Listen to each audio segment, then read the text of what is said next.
La troisième session ordinaire du Conseil municipal de Parakou, au titre de l'année 2023, débutée ce jeudi 27 juillet, a pris fin ce vendredi 28 juillet sous d'heureux auspices. C'est la salle des fêtes de l'hôtel de ville qui a servi de cadre aux travaux en présence d'une vingtaine de conseillers sur les 31 conviés. À l'occasion, plusieurs sujets ont été abordés. Les activités du conseil de supervision sont devenues non négligeables et appellent à notre attention.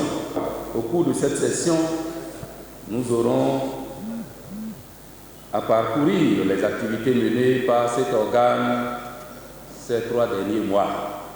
Honorables conseillers, mesdames et messieurs, le point d'exécution du budget exercice 2023 au titre du deuxième trimestre sera également débattu pour permettre à chacun de nous de voir nos performances en matière de mobilisation de ressources afin de pouvoir définir les stratégies idoines pour relever les défis qui s'imposent à nous.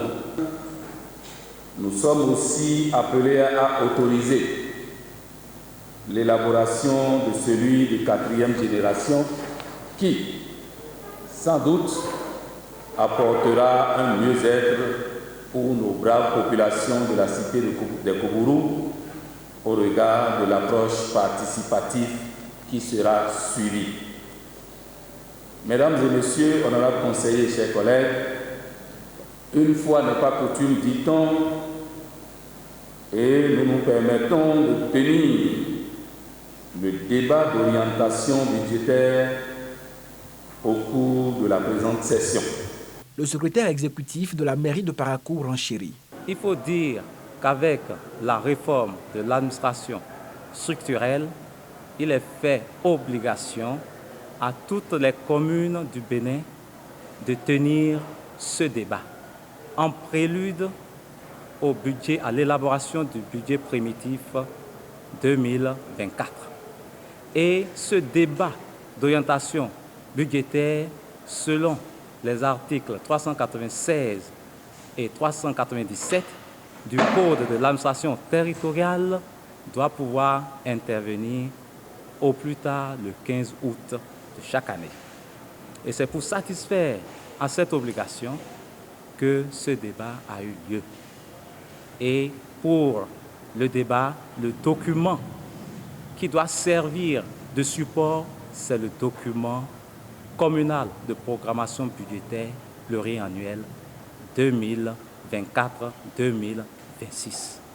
Que retenir de ce document en termes de perspective de développement économique? Il faut retenir que nous envisageons pour le triennal à venir promouvoir le développement de l'économie locale à travers la construction des infrastructures marchandes. Nous envisageons aussi la facilitation de la circulation urbaine dans la ville à travers la construction des caniveaux, l'aménagement de diverses rues.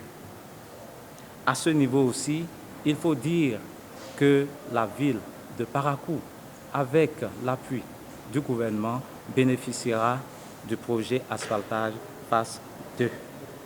Il faut aussi retenir en termes d'orientation l'assainissement de la ville. Et très prochainement, la société de gestion des déchets et de la salubrité va démarrer ses activités dans la ville.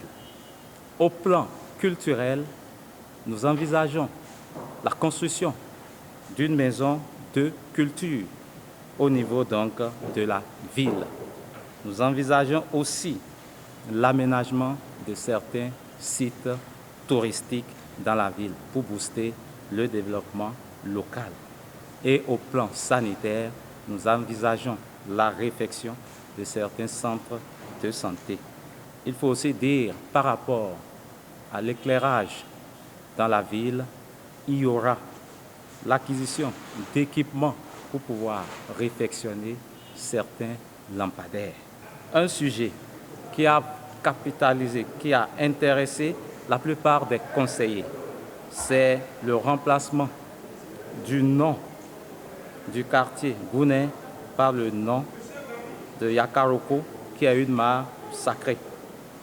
Au thème donc des échanges, il a été retenu de procéder donc, d'avoir plus d'informations sur l'historique de Gouné et sur l'historique de la mare sacrée. Les conseillers ont décidé donc de se réunir en commission pour étudier la faisabilité et voir réellement les implications que cela pose. Ainsi, Inoussa Zimé Chabi et son équipe prennent l'engagement de booster le développement de la métropole du Nord Bénin à travers la construction d'infrastructures marchandes, les travaux d'aménagement urbain, les dispositifs sécuritaires, pour ne citer que ceux-là. Abonnez-vous à la chaîne MP Vision TV et activez la cloche de notification pour ne plus rater nos vidéos.